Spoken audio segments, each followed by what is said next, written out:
చాలా వర్క్ ఉంటుంది. అందరికి షిఫ్ట్లు వేయాలి. నాకు నిద్ర లేదమ్మా. అలసట బాగా అవుతున్నది. పోయేసరికి శవం కనిపిస్తుందంటే నిజంగా చంపిపోయిందేమో. ఎస్పెషల్లీ పూర్ణచందర్ గురించి మీకు బయట ప్రపంచాన్ని తెలియంది, మాకు మాత్రమే తెలిసింది. మాకు కొంతమంది తెలిసింది ఏంటంటే వాడు ఇప్పటికీ ఒక 2-3 అమ్మాయిలు ఇట్లా చేసిండు. అమ్మాయి వాడిని రాయితో కొట్టి జస్ట్ మిస్ అయ్యి చచ్చిపోయేది కూడా బతికిండు. 20 సంవత్సరాల తన జర్నలిస్టు జీవితం, 20 సంవత్సరాలు తన జర్నలిస్టు జీవితం. అది తను డిబేట్స్ చేసింది, తను ఇంటర్వ్యూస్ చేసింది, ఫీల్డ్ మీదకి వెళ్ళింది. అసలు అన్నిట్లలో ఏదైనా కానీ ఆమె అణిగి మణిగి ఉండే మెంటాలిటీ కాదు. తను ఏదైనా ఛాలెంజింగ్ గా తీసుకుంటది. ఏదైనా కానీ వాళ్ళకు సవాల్ విసురుతుంది.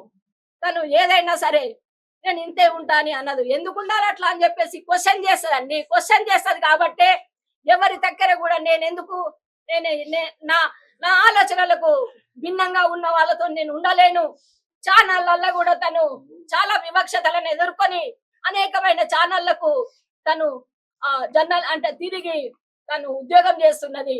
ఇప్పుడు టీ న్యూస్ లో స్పెషల్ కరస్పాండెంట్ గా తను చేస్తున్నది. ఇప్పుడే హెచ్ఓడి, మొన్ననే హెచ్ఓడిగా కూడా ఇచ్చారు, హెడ్ ఆఫ్ ది డిపార్ట్మెంట్. చాలా వర్క్ ఉంటుంది. అందరికి షిఫ్ట్లు వేయాలి. నాకు నిద్ర లేదమ్మా. అలసట బాగా అవుతున్నది. నాకు అలసిపోతున్నా. నీకు మెసేజ్ పెట్టడానికి, ఫోన్లు చేయడానికి టైం లేదమ్మా అని చెప్పింది. ఎన్ని సమస్యలకు తను ఏంటంటే నా సమస్య నేనే పరిష్కారం చేసుకుంటా. నాకు తెలుసమ్మా, నా సమస్యకు నేను పరిష్కారం చేసుకోవాలి. వేరే వాళ్ళు ఎవరు కూడా చేయలేరు. అంత కాన్ఫిడెన్స్ ఉన్నటువంటి ఆమె ఏ పర్సనల్ సమస్యలైనా కానీ ఆమె అట్లనే డీల్ చేసుకుంటున్నది. ఎంతమందికో ఆమె ధైర్యం చెప్పింది. అలాంటి ఆమెను ఇట్లా కరెక్ట్. అసలు మేము పోయేసరికి శవం కనిపిస్తుందంటే నిజంగా చంపిపోయిందేమో, చంపి ఇట్లా వేలాడదీసిందేమో అన్నట్లు అక్కడ కనిపిస్తున్నది అన్నట్టు. చాలా అనుమానాస్పదంగా కనిపిస్తున్నది. ఎవరు నేరస్తులున్నారో మేము పోలీస్ స్టేషన్ లో కేసు పెట్టినాము. ఆ కేసు ప్రకారము వాళ్ళు ఫోన్లు తీసుకున్నారు. ఇన్వెస్టిగేషన్ చేసి ఆ నేరస్తునికి కఠిన శిక్ష విధించాలి. ఇంకా ఏ మహిళలు కూడా ఇలాంటి ఒక దానికి గురి కాకుండా ఉండేటట్టు మోసకారులు ఎట్లా మహిళలను ఏ రకంగా మోసం చేయవచ్చు అనేటటువంటి మోసకారులు కూడా ఈ సమాజంలో ఉన్నారు. అలాంటి అంటే ఆమె ఎంత ధైర్యం ఉన్నామే, ఆమె ఎంత అంటే నిజంగానే ఆమెను చంపి ఉరేసి ఇంకా ఏ డోర్ల నుంచి ఎన్ని రోజుల నుంచి ఏం ప్లాన్ వేసుకొని ఏమి జరుగుతున్నాయో చాలా అనుమానాస్పదంగా అక్కడ కనిపించింది. అది అందుకోసం మీరు నేరస్తులను శిక్షించాలి. ఇన్వెస్టిగేషన్ వాళ్ళు చేసి తొందరగా నేరస్తులను శిక్షించాలని మేము కోరుకుంటున్నాం. చివరిగా మీతో ఎప్పుడు మాట్లాడారు? నిన్న మార్నింగ్ మాట్లాడిందండి. పాపకి స్కూల్ కి బ్రేక్ఫాస్ట్ కోసము పాపకి ఇక్కడ మా గ్యాస్ మంట మండింది. మా గ్యాస్ అది మొత్తం స్టవ్, అందుకోసము అది ఇంకా బేబీ ఇట్లా అయిపోయిందంటే సరే మీరు అది ఆఫ్ చేయండి, మీరేం చేయొద్దు, హోటల్కి వెళ్ళి పార్సల్ తెచ్చుకొని పాప స్కూల్కి వెళ్ళిపోతుంది, మీరు అసలే మెకానిక్ వచ్చినాక తర్వాతనే మీరు అది చేయండి, మీరేం ముట్టొద్దు, మీరు జాగ్రత్తగా ఉండండి అని మాట్లాడింది పొద్దున. మళ్ళీ మధ్యాహ్నం మెకానిక్ వచ్చి చేసిపోయినాక నేను జిమ్ అక్కడ పార్క్ పోయేసి వచ్చినా ఇట్లా అయిపోయింది, బాగా అయిపోయింది బేబీ అని మెసేజ్ పెట్టినా ఓకే అని పెట్టింది అంతే. ఎందుకంటే తనకు అన్ని ఫోన్లు బిజీ ఉంటది, చదువుతుంది అని నేను ఊరికే డిస్టర్బ్ చేయను. ఫోన్లు చేసి మెసేజ్ మాత్రమే పెడతాను. తను పాప కూడా స్కూల్ కి పోయింది. స్కూల్ నుంచి వాళ్ళ తాతయ్య తీసుకొచ్చిండు స్టేషనరీ సామాను కొనిచ్చి. అప్పుడు కూడా అమ్మాయి స్కూల్కి వెళ్ళి వచ్చినాక అమ్మ నేను ఇక్కడికి వచ్చిన రామ్నగర్ అని కాల్ చేసింది. సరే తాతయ్య వచ్చిందంటే వచ్చిండు, నేను స్టేషనరీ తీసుకుని వస్తా అంటే సరే బేటా అని చెప్పింది. అదే అమ్మ రొట్టెలు ఎందుకమ్మా అంటే సరే రేపు మంచిగా మనం స్పెషల్ తెప్పించుకొని తిందాం బేటా అని కూడా తను చెప్పిందట. పాపతోని 4 గంటలకి పాపతోని కూడా ఫోన్ లో మాట్లాడింది. మీకు అనుమానాలు ఉన్నాయి ఎవరిపైన? మేము అనుమానాలు ఏదున్నా అక్కడ పోలీస్ స్టేషన్ లో పెట్టామండి. దయచేసి మీరు పోలీస్ స్టేషన్ కి వెళ్ళి మేమేం పెట్టినామో అక్కడ మీరు చూసుకోండి దయచేసి. వాడు పూర్ణచందర్ అనేటోడు మేము ఉద్యమంలో ఉన్న సమయంలో టీ న్యూస్ లో పనిచేస్తుండే. అంటే ఏం చేసో తెలియదు కానీ టీ న్యూస్ డిపార్ట్మెంట్ తోనైతే ఉంటుండే. దాని తర్వాత తెలంగాణ రాష్ట్రం వచ్చిన తర్వాత తెలంగాణ సాంస్కృతిక సారథి రసమైతో కనపడ్డాడు. నేను కూడా సాంస్కృతిక సారథిలో ఎంప్లాయీనే. 5-6 ఏండ్లు 7-8 ఏండ్లు ఉన్నాడు. ఇట్లనే మైకులు పట్టుకొని షార్ట్ ఫిల్మ్ తీసుకుంటూ ఉన్నాడు. నాకు ఈ రోజు ఎర్లీ మార్నింగ్ వరకు పూర్ణచందరు రిపోర్టర్ అనే విన్నా గానీ, ఆ పూర్ణచందర్ అని నాకు మార్నింగ్ తెలిసింది. చనిపోయిన 5 నిమిషాలకే తెలిసింది. ఎందుకంటే మాకెవడు రక్త సంబంధికులు ఎవరు లేరు. ఇది వర్గ సంబంధం. మా బంధువులు ఎవరు గారు మేమే. ఒకరు చచ్చిపోతే ఒకరు ఉన్న వాళ్ళం. మేము చిన్నప్పటి నుంచి కులాలు, మతాలకు వ్యతిరేకంగా కొట్లాడినోళ్ళము. ఈ ఈ పరిస్థితి మాకొస్తదని. ఇప్పుడు స్వేచ్ఛ ఉంది, స్వేచ్ఛగా ఉందనంటే, ఇక్కడ జరిగిన ప్రాబ్లమ్ ఏందంటే, ఎస్పెషల్లీ పూర్ణచందర్ గురించి మీకు బయట ప్రపంచానికి తెలవంది. మాకు మాత్రమే తెలిసింది. మాకు కొంతమందికి తెలిసిందేందంటే, వాడు ఇప్పటికి ఒక 2-3 అమ్మాయిల్ని ఇట్లా చేసిండు. దాంట్లో మాట్లాడిన వాళ్ళం మేమే. నేనున్నా ఇంక 2-3 ఉన్నాం. మాట్లాడిన వాళ్ళం. వద్దనుకున్నప్పుడు వదిలేయండి. నువ్వు చెయ్యకు, అమ్మాయిలని అట్లా చెయ్యకని వదిలేస్తే, అమ్మాయి వాడిని రాయితో కొట్టి జస్ట్ మిస్ అయ్యి చచ్చిపోయేది కూడా బతికిండు.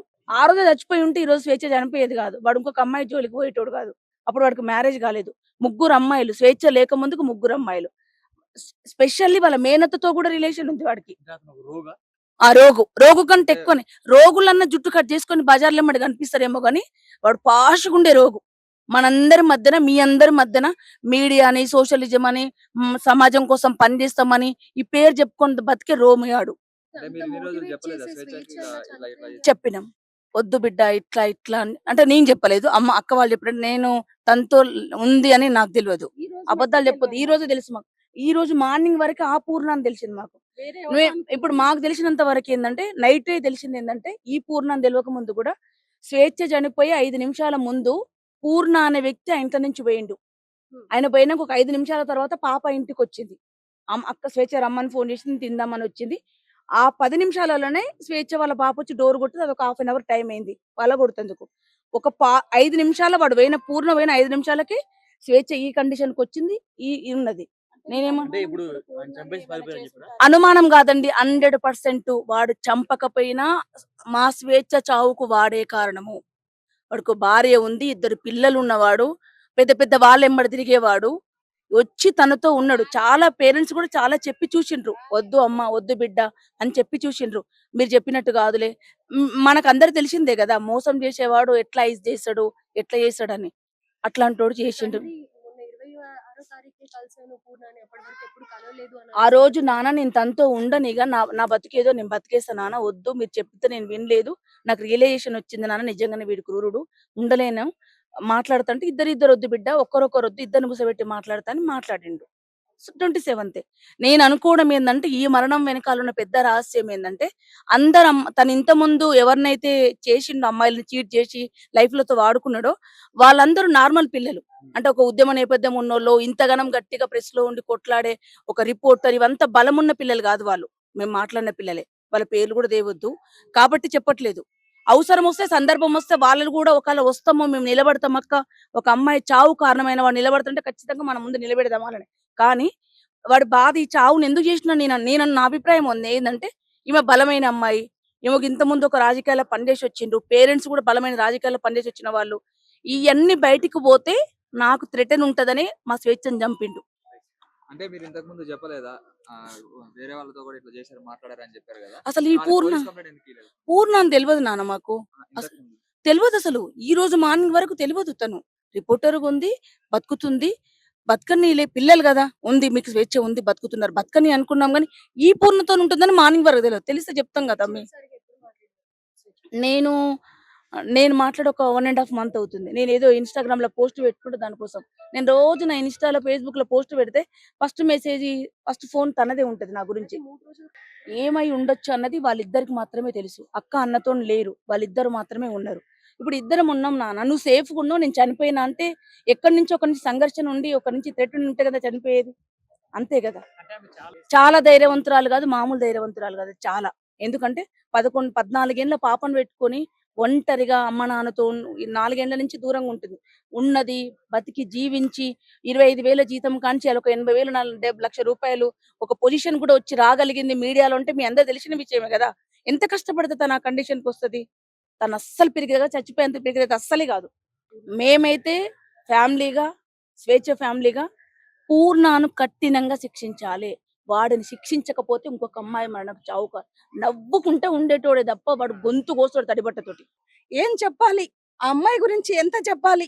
అమ్మాయి 10th క్లాస్ దాకా వాళ్ళ అమ్మ నాన్న విప్లవ ఉద్యమంలో పనిచేస్తున్నప్పుడు ఆ పాపని వాళ్ళ మేనకోడలైన నగరికల్లో పెట్టి పెంచిండ్రు. 10th క్లాస్ దాకా అక్కడ చదువుకున్నది. తర్వాత ఇంటర్కు హైదరాబాద్కి వచ్చి పీడిఎస్ లో పనిచేసింది. అట్లా చాలా ఉద్యమంలో ఉండి చాలా బుక్స్ రాసింది, చాలా నవలలు రాసింది. అంత తెలివి ఉండి అంత పిరికి ఆమె మాత్రం కాదు స్వేచ్ఛ. ఎస్, ఆ పూర్ణచందర్ అనేటోడు ఎవడో కానీ వాడిని ఖచ్చితంగా అరెస్ట్ చేయాలి, వాడిని శిక్షించాలి.